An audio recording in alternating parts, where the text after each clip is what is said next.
여러분 안녕하십니까?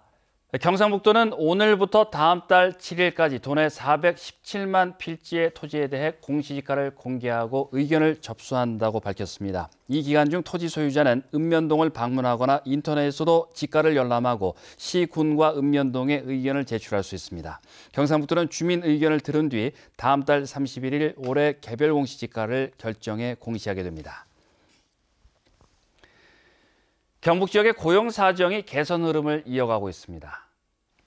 동북지방통계청이 집계한 지난달 도내 취업자는 141만 4천 명으로 지난해 같은 달보다 12,000명 늘었고 고용률은 61%로 지난해 같은 달보다 0.4%포인트 상승했습니다. 농림업과 제조업, 건설업 분야 취업자는 증가했지만 도소매업이나 공공서비스업은 감소했습니다.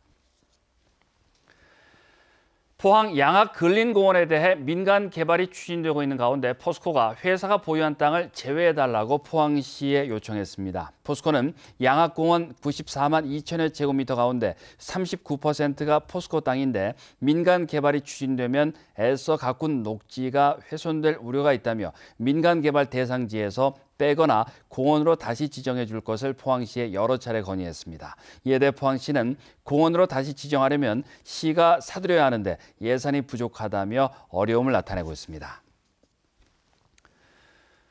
더불어민주당 오중기 포항 북구지역위원장이 지난주 포항을 찾은 이해찬 대표에게 특별법 제정을 위한 의원총회를 포항에서 개최할 것을 요청했습니다.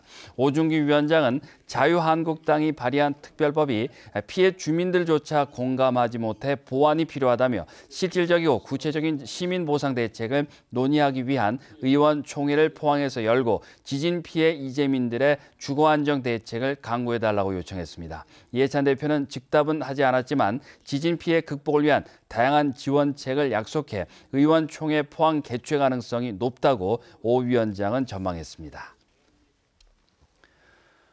포항 구도심 가운데 한 곳인 신흥동의 도시재생 뉴딜 사업이 국가 지원 사업에 최종 확정됐습니다. 이에 따라 올 상반기부터 부지 매입과 설계, 착공 등 주민들이 체감할 수 있는 사업들이 본격화됩니다. 신흥동 도시재생 사업은 주민 역량 강화 프로그램을 중심으로 지난주 8월 국토교통부 공모에 선정됐으며 이번 국가 지원 사업 최종 확정으로 소규모 공영주차장 조성과 노후 골목길 정비, 집수리 지원센터 설치, 주민이 참여하는 마을 주거 환경 개선 사업 등이 추진됩니다.